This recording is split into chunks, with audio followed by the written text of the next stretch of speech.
بسم اللہ الرحمن الرحیم۔ اسی طرح ایک سوال ہے، دعوت کا کام صرف غیر مسلموں میں ہی ہوتا ہے، کیا مساجد کے ائمہ یا مدارس کے مدرسین وہ داعی نہیں ہیں؟ نہیں، صحیح ہے نا، یہ تصور صحیح نہیں ہے۔ اللہ کے نبی صلی اللہ علیہ وسلم، آپ کی زندگی ہمارے لیے آئیڈیل ہے۔ آپ نے دعوت کا کام صرف غیر مسلموں میں کیا؟ آپ اپنے ساتھ میں اٹھنے بیٹھنے چلنے والے صحابہ کرام، مسجد میں، سفر میں، حضر میں، جنگ میں، چلتے پھرتے ہمیشہ اپنے صحابہ کرام کو دعوت دیتے کہ نہیں دیتے تھے؟ کیسے یہ بات کہہ سکتے ہیں کہ صرف غیر مسلموں میں دعوت کو ہی دعوت کہا جاتا ہے؟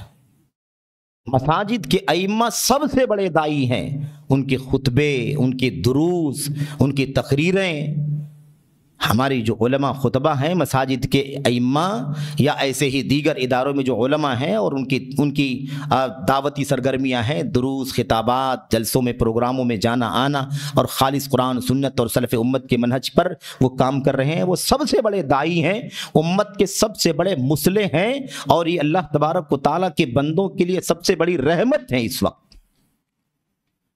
رہی بات غیر مسلموں میں دعوت کی، غیر مسلموں میں دعوت دینے سے کوئی انکار نہیں کرتا، لیکن ملک کے حالات اور اس کے ماحول کو، اس کے مثبت، اس کے مالہو کو، ما علیہ کو، اس کے تقاضوں کو اور اس سے ہونے والے فوائد کو، نقصان کو بہت زیادہ گہرائی سے سمجھنے اور جاننے کی ضرورت ہے۔ یہی لوگ جو بہت جذبے میں صرف غیر مسلموں کی بات کرتے ہیں، اگر کوئی چھوٹی سی انکوائری ہو جاتی ہے تو پھر یہ انکار کر دیتے ہیں، نہیں، ہم غیر مسلموں میں کوئی کام نہیں کرتے، ہم تو اپنے بھائیوں کو نماز سکھاتے ہیں، جھوٹ نہیں بولنا، کاروبار میں خیانت نہیں کرنا، یہ سکھاتے ہیں۔ کیوں بھائی؟ ایسا کیوں آخر؟ تو جب اس طرح کا ماحول ہے، حالات سازگار نہیں ہیں، تو پھر کیوں بلا وجہ اپنے آپ کو مشقتوں میں ڈالنا؟ اللہ تعالیٰ نے اتنے ہی کا مکلف بنایا ہے نا جتنا انسان کے بس میں ہے۔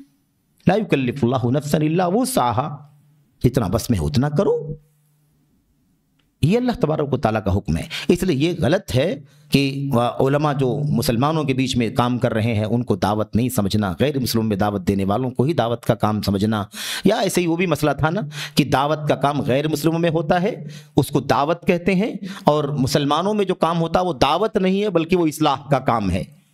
یہ اصطلاح بدعت ہے، یہ اصطلاح غلط ہے، بے دلیل اصطلاح ہے۔ اللہ کے نبی علیہ الصلوۃ والسلام داعی بھی تھے، مبلغ بھی تھے، مصلح بھی تھے، اور ایسے ہی کیا تھے؟ ایسے ہی اللہ نے قرآن کریم میں کتنے الفاظ استعمال فرمائے؟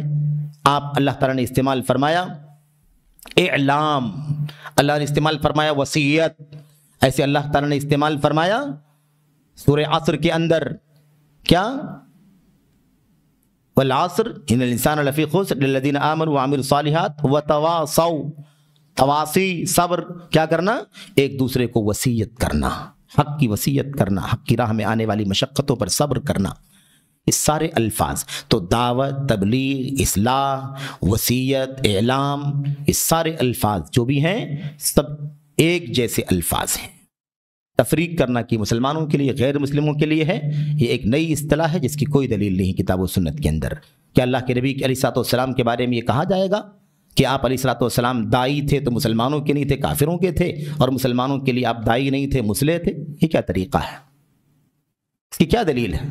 یہ تفریق بلا دلیل ہے، اس سے بچنے کی ضرورت ہے۔ جزاکم اللہ خیرا۔